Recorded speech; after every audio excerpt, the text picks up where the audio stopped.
Recent geopolitical and economic developments have sparked intense debate among analysts, particularly regarding trade relationships in the Western Hemisphere. Since the beginning of the new U.S. administration, policymakers have placed strong emphasis on strengthening regional influence across North and South America. This strategy includes deeper engagement with Latin American economies, financial cooperation with struggling regional governments, and efforts to secure supply chains for critical resources such as energy, minerals, and manufacturing inputs. Many analysts believe these moves are part of a broader attempt to reduce strategic dependence on rival global powers while maintaining economic influence in the region. Canada has recently emerged as a key focus in these discussions. As one of the United States' largest trading partners and a major supplier of natural resources, Canada plays a crucial role in North American economic stability. However, shifts in Canadian trade policy and investment diversification strategies have drawn increasing attention in Washington. Some reports suggest Canada may be exploring expanded trade relationships with multiple global partners, including China, particularly in areas such as electric vehicle supply chains and battery manufacturing. If such partnerships expand, they could potentially increase competition in the global automotive and clean energy sectors. China has become one of the largest producers of electric vehicles and battery technologies. In many global markets, Chinese EV manufacturers have gained competitiveness due to cost efficiency and rapid scaling of production. If Canadian markets open further to international EV manufacturers, it could introduce stronger price competition that may affect North American automakers. The automotive sector remains highly interconnected between the United States and Canada. Canadian markets represent a significant portion of U.S. auto exports, and supply chains often cross borders multiple times during production. Changes in trade policies, tariffs, or regulatory frameworks could influence employment levels and manufacturing investments across both countries. Tariffs have historically been used as negotiation tools in international trade disputes. While tariffs can protect domestic industries, they may also increase costs for consumers and manufacturers by disrupting supply chains. Economists generally emphasize that tariff escalation can create ripple effects throughout integrated economies such as North America. Energy trade is another critical area connecting the United States and Canada. Canada is currently one of the largest foreign suppliers of crude oil to the United States, particularly heavy crude that is compatible with certain U.S. refinery systems.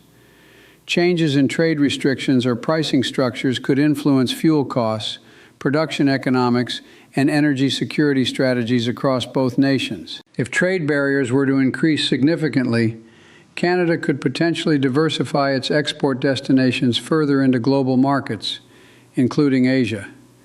Infrastructure projects such as pipeline expansions and export terminals have already been developed to support broader international energy distribution. However, such shifts would likely require substantial investment and long-term planning. Beyond energy, Canada is also a major exporter of steel and aluminum to the United States. These metals are essential for construction, infrastructure development, automotive manufacturing, and technology production. Increased tariffs or supply disruptions could raise costs for large-scale industrial projects, including advanced manufacturing and data center construction. The rapid expansion of artificial intelligence infrastructure has created significant demand for construction materials and specialized manufacturing components. Industry forecasts suggest that global data center investment could increase dramatically over the coming decade. Changes in commodity pricing or supply chains could influence the pace and cost of this technological expansion. At the same time, both the United States and Canada face internal economic challenges, including corporate debt pressures, interest rate fluctuations, and shifting global trade dynamics. Rising borrowing costs and supply chain volatility have contributed to increased financial stress for certain industries in recent years. From a broader geopolitical perspective, trade disputes between closely linked economies can create opportunities for alternative global suppliers.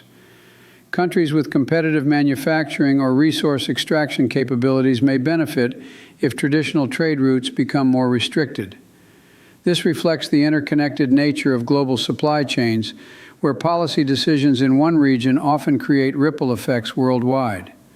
Another trend attracting attention among investors is the growing interest in reserve diversification strategies, including increased gold purchases by central banks.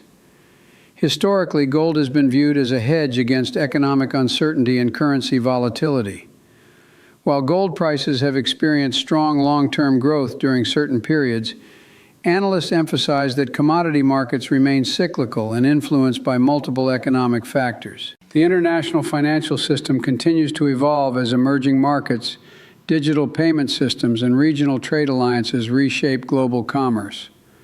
Despite these changes, the US dollar remains the dominant global reserve currency due to its deep financial markets and widespread use in international trade. Looking ahead, the future of North American trade relationships will likely depend on balancing economic competitiveness, supply chain resilience, and geopolitical cooperation. Policy decisions made by major economies may influence not only regional markets, but also the structure of global trade for years to come.